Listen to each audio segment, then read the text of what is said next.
Hello, my wonderful, beautiful friends, guys. Welcome back to our /EntitledPeople, where people think that they can do what they want, when they want, because they're better than you. And in this episode, guys, we've got trespassing Karens, nightmare roommates, Karens getting taught lessons, guys. It's wild. Guys, I hope you enjoyed today's lineup. Don't shake your heads too hard. And as always, you can send or link your post to this email right here. Let's dive in.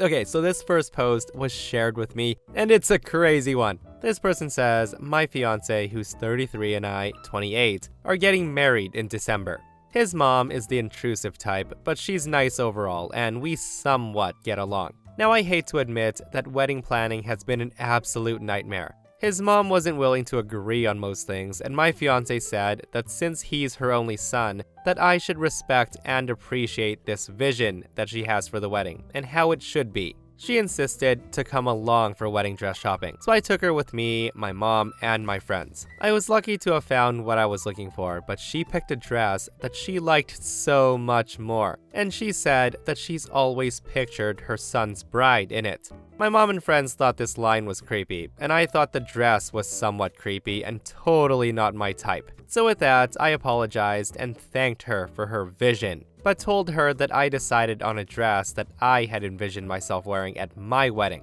She got all pissy because of it apparently. Then she must have told my fiance because he came home in the evening, ranting how I made his mom upset and turned down her help in choosing the wedding dress and excluded her from the process. I asked him, what process? It's just a wedding dress. That happens to be my wedding dress, so I really didn't get how she should get a say at all. At that, he got upset and said this attitude of mine isn't working on him or his mom. He said that I should consider the dress his mom wanted me to buy, especially knowing that both dresses weren't that much different anyway. I told him yes, they were different, like so much different. Anyways, we argued about it, and then we dropped it. Yesterday, I came home and found that he had returned my wedding dress and he had replaced it with the one his mom wanted. I called him and he was straightforward about what he did and why he did it. And that's when I lost it and I started screaming at him. He then asked me to calm down and to really give this dress a chance. I refused to even listen. I just screamed at him without giving him a chance to speak.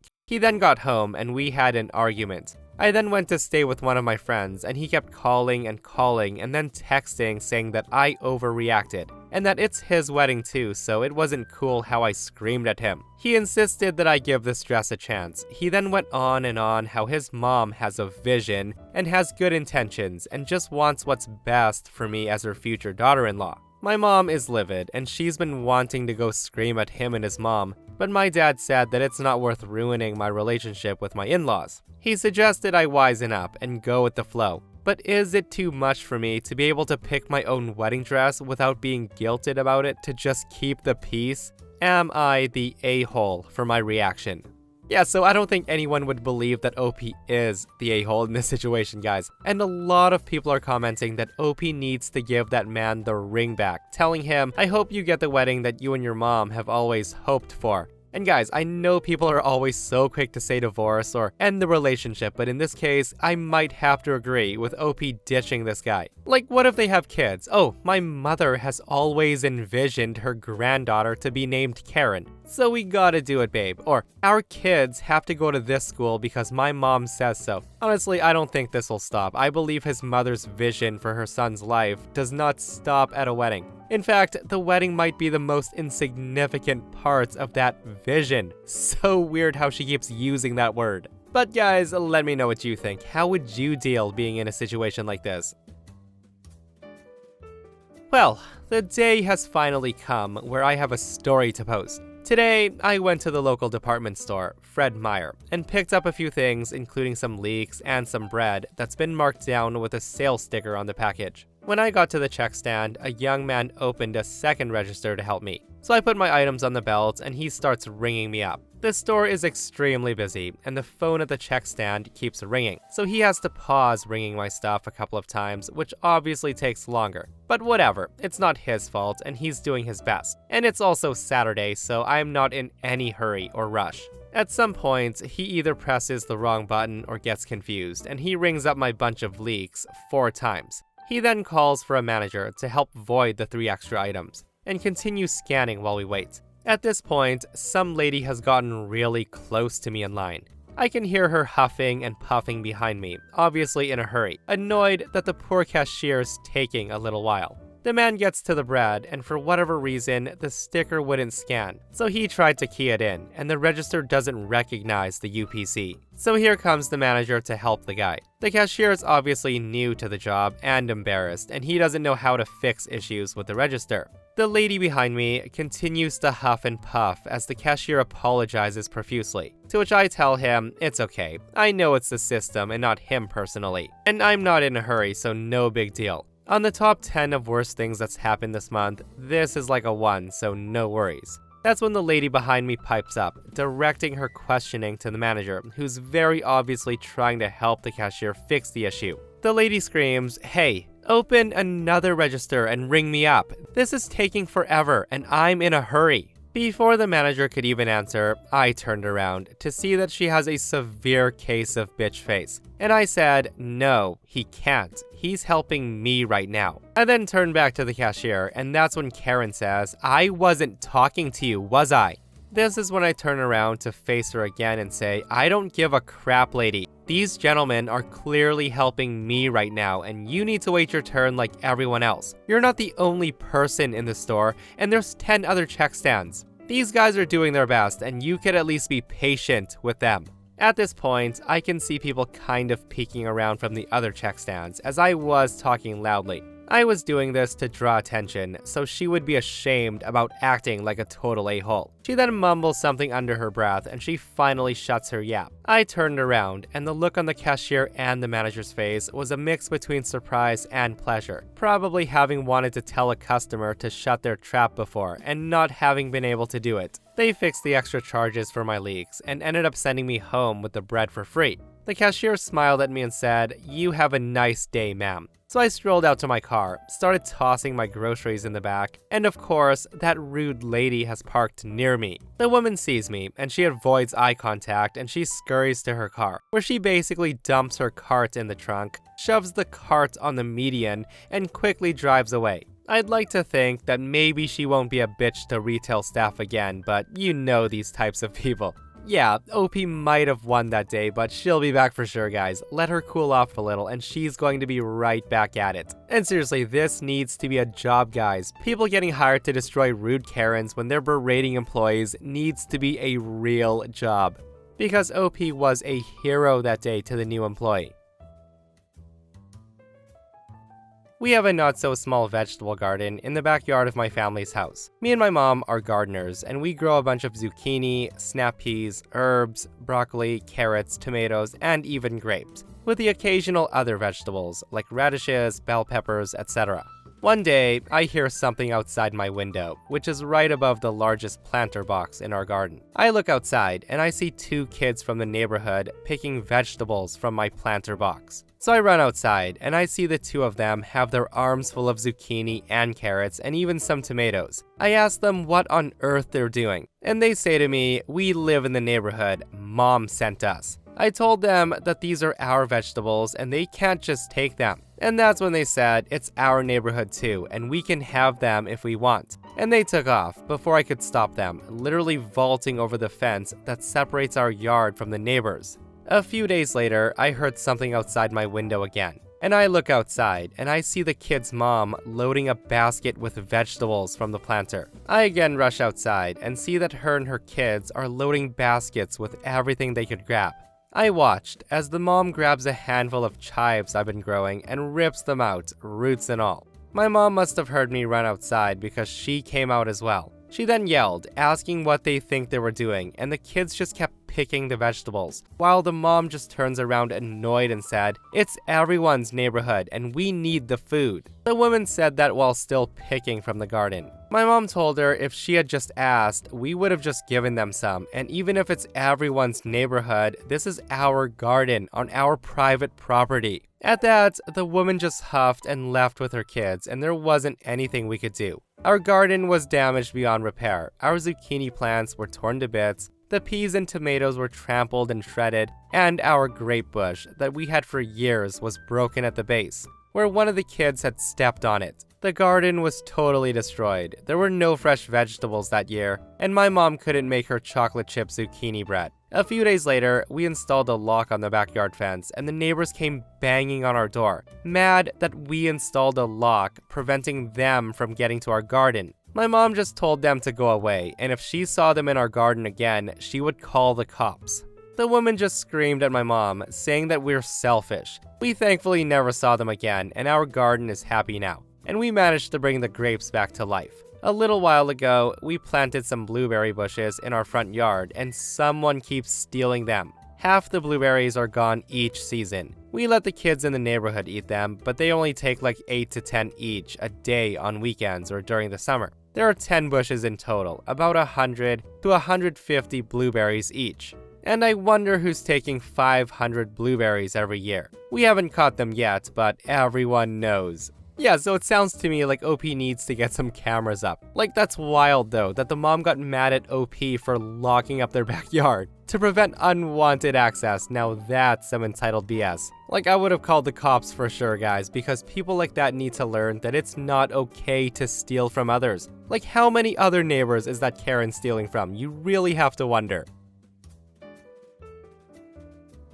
So for the first 2 years of university, I had the most horrible entitled roommates of all time. I was living in a shared flat for the first time ever. I had just turned 18. I had gotten into medicine in a city 500 kilometers away from my hometown, about 2 weeks before the semester started, so everything had to happen rather quickly. I was lucky enough to find an affordable room soon enough. All 3 of us moved in at the same time, and the landlord chose all of us. Nobody knew each other beforehand. So the cast is me, a female, 18 years old, my nice roommate, and the Hellspawn, the not-so-nice roommate, who's 19 years old and female. There's also Hellspawn's buddy and the landlord who lived above us. My nice roommate was also studying medicine and was actually a very pleasant roommate. We were happy to have each other during the first semester as we were both very clueless and surrounded by overachievers and teachers' pets, which was very overwhelming at times. Hellspawn was supposed to study economics, but only did so on paper so her and her mom could continue to collect government benefits for students. However, her attendance was none of my business, and everything was fine for the first few weeks. We all settled in, and we made some new friends. Hellspawn, however, ended up with the wrong crowd. She randomly met some guy on the train home, and they became friends. Now, this would have been fine, but he also introduced her to his other friends, and more importantly, to drugs. From there on, everything went downhill. They would start using our flats as their main party/consumption venue, and mind you, they all seemed to have unlimited free time. Nobody seemed to do anything with their lives other than party and do copious amounts of drugs. Our flat was extremely small, as the city we lived in is extremely expensive. Hellspawn crammed 7 to 15 people, sometimes more, into her little bedroom, and even the smaller kitchen on a regular basis. That's when the guy basically moved in. Hellspawn gave him the keys to our flat without even telling Nice Girl or me. We found out when he suddenly stood in the kitchen making himself pizza when she was out of town. Even the landlord banned him from the property for various reasons. Now, I like parties, and I can be messy myself, and I generally don't need much sleep, and it takes a lot to wake me up. But it got so bad that it got almost impossible to sleep, study, or relax at home. Hellspawn knew no boundaries. When I had an exam at 8 a.m., she and her boyfriend would wake me up at 4 a.m., high as a kite, to ask for something. Or they would have a party and invite people over at 3 a.m. She also kept me awake during several nights because she feared that she OD'd on something. I would often come home to all my food eaten by her friends when the supermarkets were closed, and my plant pots were used as ashtrays, and the trash cans were for chewing gums and used condoms. I would also find tampons on the bathroom floor because she was too high/drunk to maintain basic hygiene. The people she brought home just got worse and worse. I once told a guy to stop lighting coals for a water pipe on the electric stove because he would ruin the surface. The guy told me to shut up and mind my own business, and the surface of the stove was ruined. It got to the point that I would basically avoid coming home. I stayed at the library until 12 a.m., closing time, and left in the morning. After a while, I found a boyfriend, and I spent most of my nights at his place. The neighbors called the police several times on Hellspawn. My landlord has a lot of patience, but after a year and a half, he had enough, especially with him having shared custody of his 2 daughters. He gave Hellspawn a 3 months notice, and she complained to me, telling me how unfair this was, and asked me to convince him to let her stay. I refused.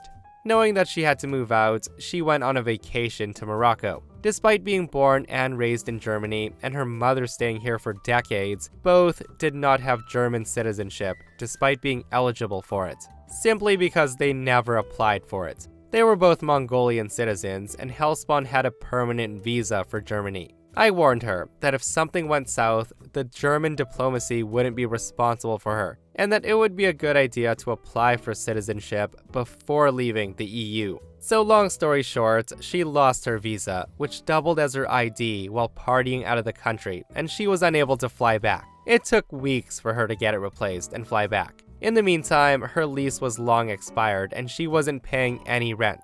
When she got back, Nice Girl and I were off to see our families, and she was so mad that she trashed the place. When I got home, there was trash everywhere. The smell was horrible. The kitchen floor and the kitchen table were burnt, and the toilet was full of vomit, and the entire floor was sticky. It took me 2 weeks to clean the flat. She still hadn't moved out all her stuff though, and we had to rent the room out again. So our landlord put all of her furniture in the front yard and covered everything with huge plastic sheets. I packed all her other stuff into huge plastic bags and put them into the cellar. I had to repaint the room. After several weeks, she came to pick up the rest of her stuff, and her friends just destroyed her furniture and left the pieces behind. She then had the audacity to ask our landlord for 300 euros because her furniture was allegedly ruined by standing outside. It really wasn't. Overall, she caused several hundred euros of damage, and she made the first 2 years of university a living hell for me.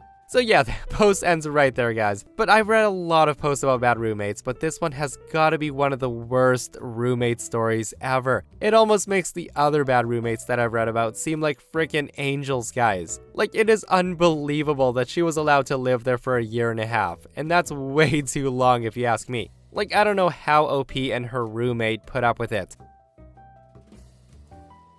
So my neighbors moved out a year ago, and it took a while before someone rented the place out. And during that time, it was blissfully peaceful. It wouldn't stay that way forever. About 4 months after the previous owners moved out, a Karen family moved in.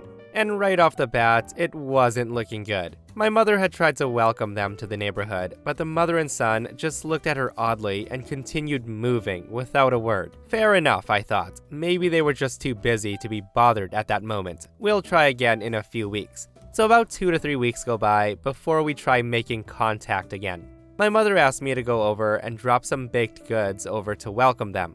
I knock on the door and wait a while before knocking one more time. I catch the sun peeking through the window at me before closing the blind shut and not answering the door. So I just leave and inform my mom of what happened. So a little background on our home before I get to the main story. Our home was pretty old, but in good shape. My mother repainted the whole house and she redid the entire basement after a flood. Although, she didn't bother replacing the fences separating the backyards from either neighbor because one side was in decently good condition and the other was owned and supposed to be maintained by the neighbor. So she had no obligation to fix any repairs or replace the fence unless something was previously agreed to. Now continuing on with the story. So after our final attempt at welcoming, my mother continued to have issues with our neighbors. They hadn't done anything horrible up until this point, but they were just generally cold towards me and my family. No biggie, I guess, as long as they don't cause problems. But then, one night, my mom lost her cool. So the kid had been trying to tidy up their backyard, as it had no work done for the past several months. So there were weeds and overgrown grass. While the kid was mowing his lawn, he continuously struck the unsteady wooden fence separating our lawns over and over again. Now, it wasn't light either. He was full on hitting them. After a few times of this happening, my mom ran outside to see what's going on. My mom watched for a few minutes as the neighbor intentionally hit the fence over and over again before saying something. Mind you, my mom doesn't take crap from anyone and she can be very loud. My mom screams at him saying, "What the hell are you doing to the fence?" That's when the kid turns off his lawnmower before replying, "I can't get the grass up against the fence, so I'm moving it out of the way." Me and my mom just exchanged glances, trying to determine if he was serious. My mom says, "You're gonna need a weed whacker for that. If you'd like, you can borrow ours." The son responds, "I don't need your crappy whacker, I'm doing just fine." By now, our fence was already slanting over into our yard, so clearly he was not doing just fine. I say to him, "Dude, you're gonna break the fence." The son then says, "Can you leave me alone already? I know what I'm doing." So with that, we just go back inside. We weren't going to deal with this imbecile at this moment as we had places to be. But when we got home, we saw the entire fence had fallen down onto our side, and my mom was pissed. She then marches over to the neighbor's house, and I watched from the porch. She then knocks on the door, and this time, the mom answered. The woman says, "Can I help you?" My mom says, "Yes, earlier today, I talked to your son about hitting the fence with the lawnmower, and he refused to listen. Now the fence is lying in my yard. I hope you guys are planning to fix it, or at least pay for it." That's when the woman's face twisted, and she says, "The fence is in your yard. That means you replace it. I'm not paying for anything." Now this just pissed my mom off even more. My mom says, "No, the fence is the property of the landlord, which means you pay for it. And he's the one that knocked it over." That's when the woman says, "Listen, lady, give us the money for the parts and we'll fix it for you. If not, tough luck." My mom screams at her and says, "I'm not giving you crap. You broke it, you fix it." The woman tells my mom, "But it's in your yard. It's your responsibility." With this, my mom just storms into our backyard and she flipped the fence back over into their yard. She then went back into the house after saying, "Now it's in your yard. It's your responsibility." So after flipping the fence back and forth over the course of the next several days, the neighbor eventually moved out, taking a bill for the new fence with them, as we had security cameras, and my mom was satisfied with the new fence. And that, my friends, brings us to another end of r/EntitledPeople. Guys, I hope you enjoyed today's stories. I hope you didn't shake your heads too hard. And if you missed the last episode on the channel, it's an r/I don't work here lady, where a psycho principal decides to attack OP thinking he's a student.